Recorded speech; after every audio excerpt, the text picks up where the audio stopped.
Lopez. Hi, guys. Thank you so much for having me, Joel. You're a good friend and a very great comedian as well. I was all right. I got in the gym with you one time. It was intriguing. I need to get back. I need to learn. I've been doing Pilates, so I think I'm ready. That's great. But was a boxer. Yeah, it was a New York City boxing trainer, and like people equate it as like, oh, it's a workout for women. No, it's a workout for everybody. I didn't have a body till I started doing Pilates. It's amazing. Yeah, it's very sick. If I had more time, I would do that. Yeah, but you're working out on your roof. You're sharing sharing the videos. You're telling hard truths about life. Yeah. And congratulations! I see you got 100-pound strongman dumbbell. Oh, dude, yeah, I was so psyched. I found a 100-pound vintage big strongman dumbbell. It took me a while to get home, but I got it there. Were you on your bike? Did you? I was walking. I just shouldered it and walked for a while. Every couple blocks, I had to switch shoulders. But people were just looking at it, and you're like, "Wow, look at that badass!" Yeah. People were impressed with me sweating profusely.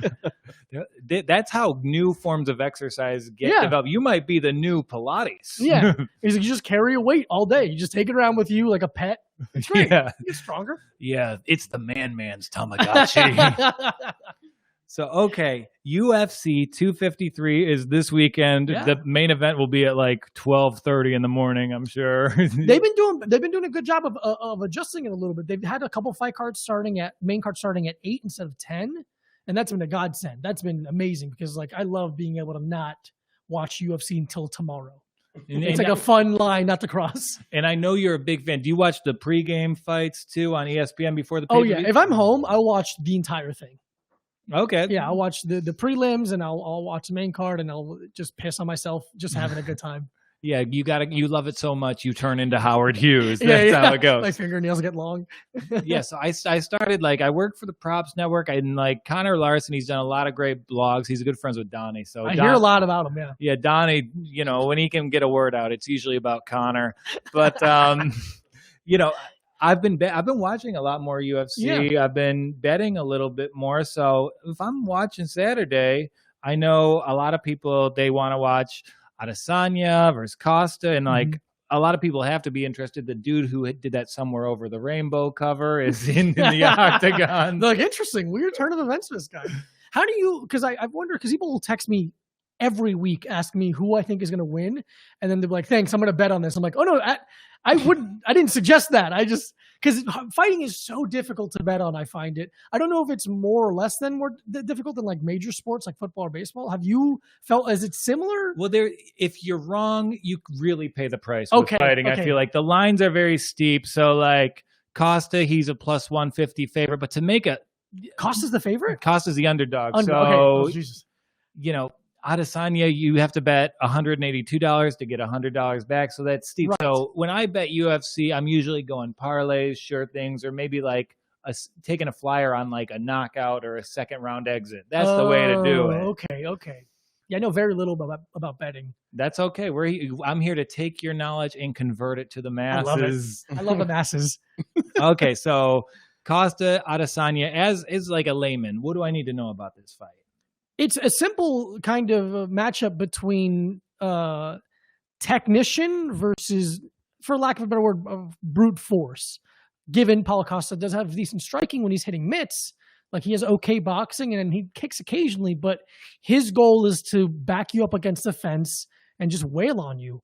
He very few straight line punches, big hooks to the body, but he's gonna just wear you down if you're stationary. Which is unfortunately not what Adesanya does. Adesanya is a technician with great movement, great footwork, evasive movement. He does a lot of stance switching, which means he goes from orthodox to southpaw a lot. So like it's very difficult to catch him overreacting defensively because you don't know how he's going to react sometimes. And when you're fighting someone, a lot of times you're betting on their defenses to open up something other behind it. With Adesanya, he's so kind of tricky and difficult to problem solve. It's a hard fight. Whenever I try to think about how a fight's going to kind of play out, what I do is I look at their record and who have they fought that's similar to that person. In the same way, I'm sure a basketball team does. With Paulo Costa, he fought Uriah Hall, who's vaguely similar to Adesanya. He's tricky, kind of has a Taekwondo background, and he decimated Uriah Hall. On the other hand, Adesanya fought Kevin Gastelum, and he kind of had a hard time with Gastelum, even though Gastelum is smaller. So there's a weird, like, on paper, I'd be like, oh, it's easily Adesanya's the better fighter, but that doesn't mean the better fighter wins. Yeah, and it's kind of like there's so many variables, and like if I were to watch a fight with you, just you and me, I would want to just black out the upper bodies, just talk about the footwork with you, because that's where success stems from. So you're saying, if you look at the history of these guys fighting, maybe you want to take an eye at Costa. Yeah, I think. Because I am a big fan of Adesanya. I think MMA diehards really enjoy what he's able to do in the cage. But he also like attracts like people that don't know anything, because he's a lot of the things he does are very flashy. And then that people go, oh, that's cool. I like him.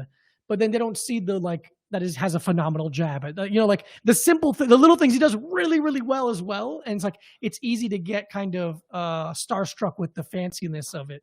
But it's no picnic fighting Costa. He's a terrifying person. So is Adesanya kind of like the Kawhi Leonard of MMA? Yeah, a little bit. People know Kawhi Leonard. He has this amazing last second shot versus the Sixers. Really, that's the most technically sound guy to play the sport in 25 years. Yeah. He's known for these like big things, but it's like if you just watch him like hit mitts, it's like he's fucking perfect. Like it's really nice watching him strike and like not try to get knockouts, just like pick you apart. But the thing, unlike what he has from what I know about Kawhi, is like he is very charismatic and he has the it factor, and he's a star. He's fully a star, and it's so fun to see someone move from. Because I knew about him when he was a kickboxer. Like I watched. And he transitioned. Like, people don't realize like the level it takes to get to UFC. Yeah. Like it kind of entered the culture at the same time, and it was like, oh, there's UFC, there's Bellator, and like UFC is the top of such a multi-runged ladder. Am I correct? Yeah, absolutely. They do a really good job of buying up competition, so they stay at the top. Bellator's been doing a really good job. Why? I really love that UFC like reality show. Oh, Ultimate Fighter. Yeah. What happened? They took a hiatus, basically. Okay. What they're doing now is called Dana White's Contender Series. Well, it kind of feels like a pit bull, like a what are they called? Like a mill, like a puppy mill. Yeah. A little bit, because like they don't have to pay them very much, and they're getting a lot of fights out of these guys. Oh, that's a puppy mill. Yeah, it's a puppy mill. It fully feels like a puppy mill. Yeah, and they put on those shows on Wednesday nights on like ESPN proprietary broadcast. It's brand synergy projected as a product. So they put a little more effort into that, but to my knowledge, from what I remember, it is coming back. Yeah, and I think they kind of Israel kind of wants to be one of the coaches, from what I heard. I know exactly for sure, but it's a great show, and it's the reason the UFC survived. That first fight, Ultimate Fighter versus Forrest Griffin versus Stephan Bonner, is the reason UFC survived. Oh my goodness! Because it was on Spike TV, which fucking dudes love. Dudes love Spike. I think that was in every bumper Spike TV. Hey, if you're watching this, you're a man. Nice cock, bro.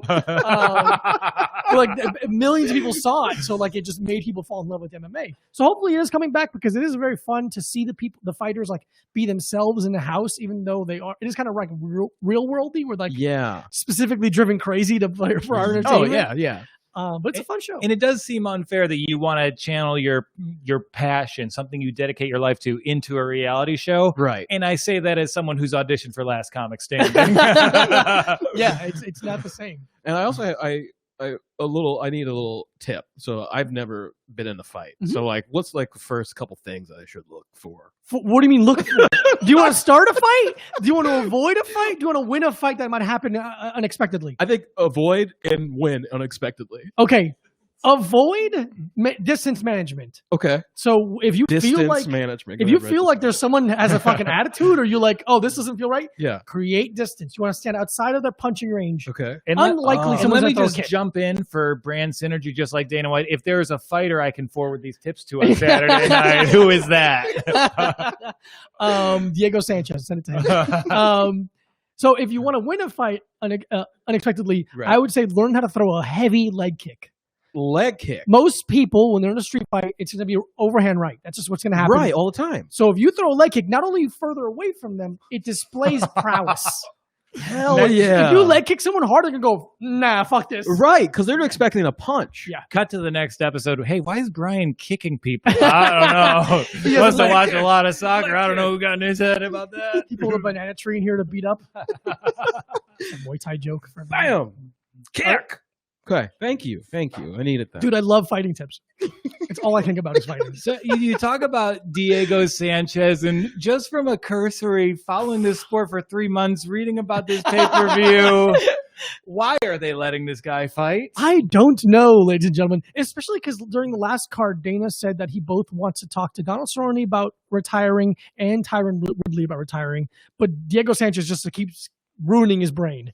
He is following a cult leader. A full insane person is his coach. Can we get a background of this cult, please? It's called oh my God, what's his? I think the gym is called the something of movement, the Academy of Movement, something like that. Yeah. It's insane. The coach is an idiot. I fully will say that on television. I don't give a fuck. I think he's such a dope.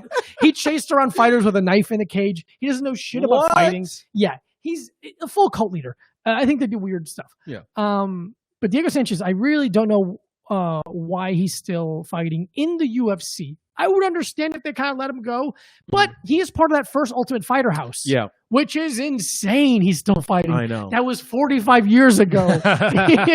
He's the only one, I think, to my knowledge, the only one fighting. It's okay to hang it up. Dude, it's okay. Hang it up. It's fine. Yeah, but what are the post-fighting careers for UFC fighters? It's being a judge on The Ultimate Fighter. Not even that. It's very little. You get to open a gym. Right. You get to have a very big Instagram and sell shit that sucks.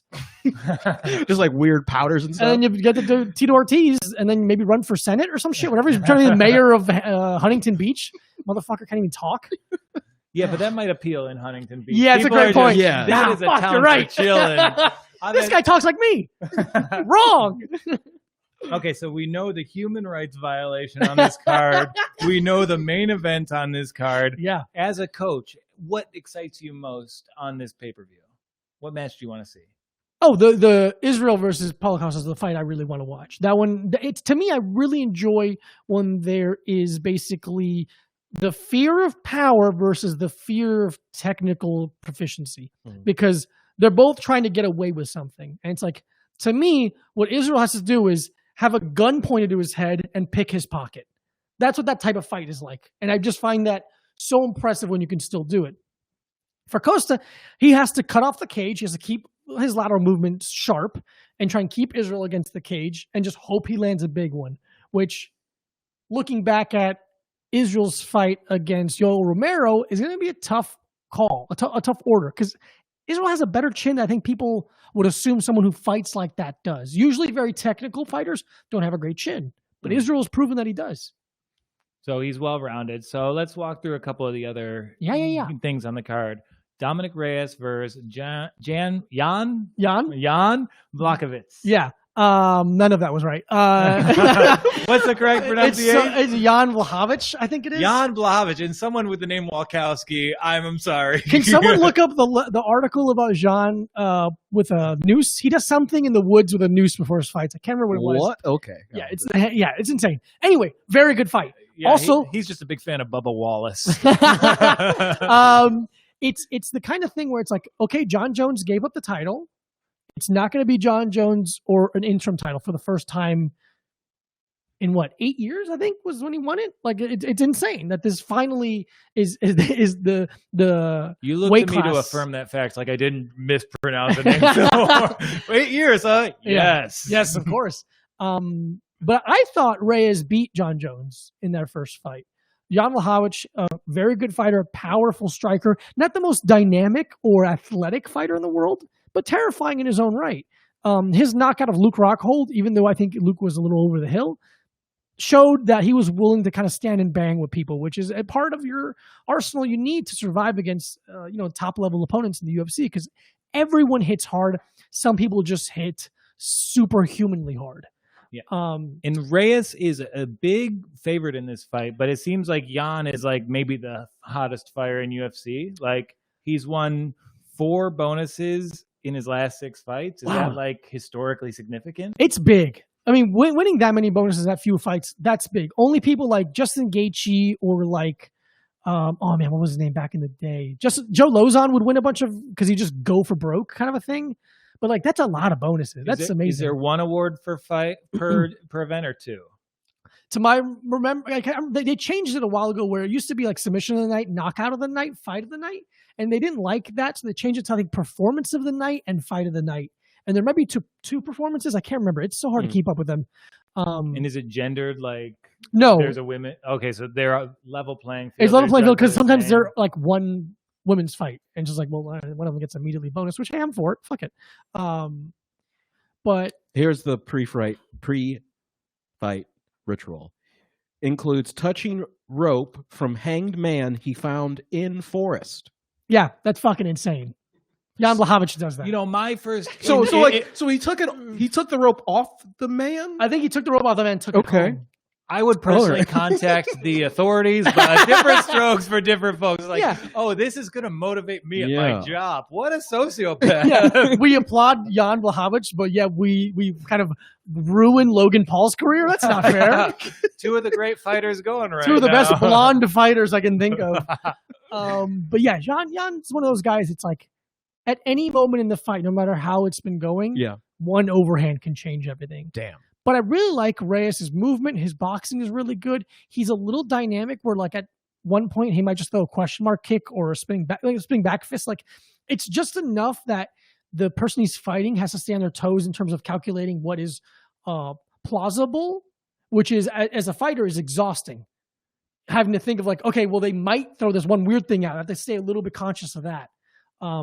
But I assume Reyes, if I had to bet on it, I would say Reyes is probably going to win by unanimous decision. Ooh, going the whole way. Yeah, I don't think he's going to finish him. Okay. I think he's going to pick him apart. Nice. Okay, so let's look. Reyes by decision.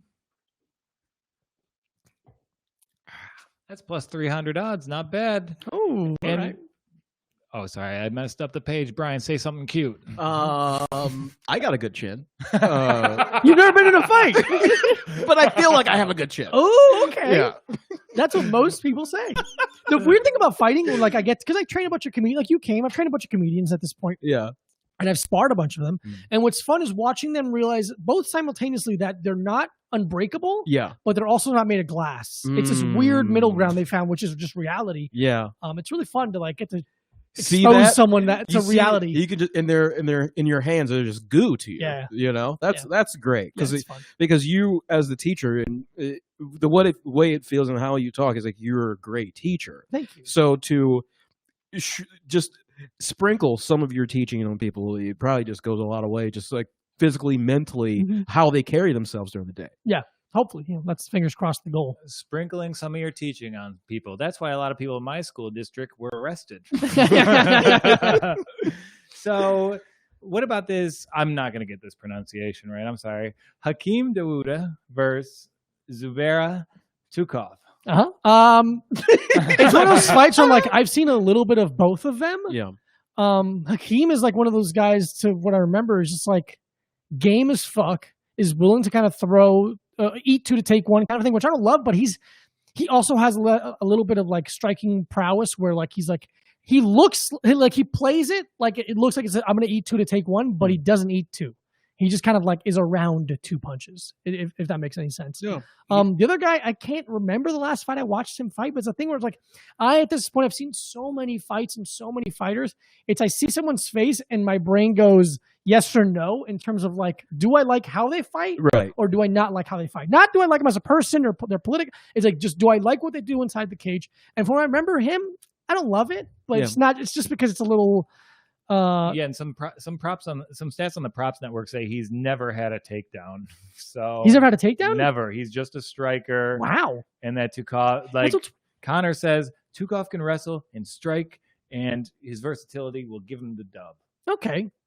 But that's what's weird about MMA right now is like MMA. It's a lot like fashion where things go in and out of fad and out of trend, and some people stop doing Birkenstocks. They're back, baby. Put them on. Put some socks on with them. We're bookending this episode so nicely. Okay. I walked into a joke. But like at this stage, what MMA really is, it's counter wrestling kickboxing. That's what it is. Because people want to be as entertaining as possible to the most people as possible. And most people understand that being punched in the face is bad. Most people don't understand that getting single-legged and then switched is not great. So it's like, it's just for the masses what's most entertaining. So like right now, if you're just a decent striker with good counter wrestling, Israel Adesanya, you kind of can become a big name pretty quick and get a lot of opportunities if you win. I'm not saying that you just get them because that's your style, but in individual sports, like there is a correlation between your personal earnings and the amount of interest you draw among your fan base. So as people kind of like put themselves out there via their personal brands like Instagram and stuff like that, has that influenced the way fights are fought in the UFC? Not how they're fought. I think it's more a lot of times how the person carries themselves in interviews, and then that just gets more attention to how they fight. Some fighters have definitely leaned on certain parts of their skill set to get more attention. Like Jones is a wrestler, but like a lot of wrestlers, Justin Gaethje being, I think, the prime example, he's a phenomenal wrestler. And he's going against Khabib this week, right? Yeah. Is it this week? No, it's next month. I don't know. It's happening. He does zero wrestling. He does zero takedowns. He's a phenomenal wrestler. He's a fine, like, if you were to show me Justin Gaethje hitting mitts, I'd be like, oh yeah, he's pretty good. Yeah. But he kills people because he just doesn't back down. He has gameness like crazy and hits hard as fuck. Throws leg kicks from punching range. It doesn't make any sense, but he just is successful because he's just being, his true voice comes out in fighting. It's just very, very beautiful for me to see that. Wow. Well put. I like that. I like that sentiment. I think Brian and I both. Yeah, I was like, wow. It was like the Grinch turn you where on? appreciation for these fighters grew 3 times. Yeah, and just Dude, fighting is sick, dude. Yeah. Okay. So we know what the best fight is going to be, which is the main event. That's great. What's the worst fight going to be? What's over in 1 round this week? Ooh, over in 1 round. Yeah. Because I mean, if we're Let me see the line. Do you have the lineup of the fights again? Because this is one of those fights where I'm like, co-mains, fantastic. Everything else, I kind of forgot about. Okay, so we have Young versus Klein. We have Knight versus Kamur. Riddell versus De Silva. Oh, that one might. De Silva might. That might be a okay thing to. De Silva's an underdog. He's plus 250. Is he really? Yeah. Oh, all right. That's a very good reaction for Diego. That was one of those things where I'm like, I just like how they fight, and I believe in them as in their future. But stylistically, I don't know who makes the odds. I mean, every casino or every sports book has their own odds makers, and every place has their own lines, which is why a place like the Props Net, where you can go on, you can shop for the different lines among. Oh, that's like smart. We tell you all the variety, and we can give you your best bonus. And if you go to BetMGM, official sportsbook of the Detroit Lions, you can get a deposit match with the code WalkOn20. Interesting. See, because to me, if the person who's making the odds doesn't know anything about fighting, which I think is, they probably would do that, to be insane. It's just strange to me to be like, do you fight? Like, you have to have some information there. Yeah. It can't just be like, I think you got to break down like hits, like I don't know how you like takedown hits and try to put it into like one of those computers. You know? Yeah. Sabermetrics are everywhere in sports. What metrics matter in UFC? Well, it depends, oddly enough, what state you're in, because a lot of times rules kind of vary a little bit. But on most Fight Island, where there are no rules. Dude, my friend is there cornering, my friend Ryan, and he's talking. He like posted about like the things he's not allowed to do, and he's like, if you post the F word while you're there, you will get fined. What? Which is insane. Ryan, what's up, Ryan Kim? He's a really good coach, but.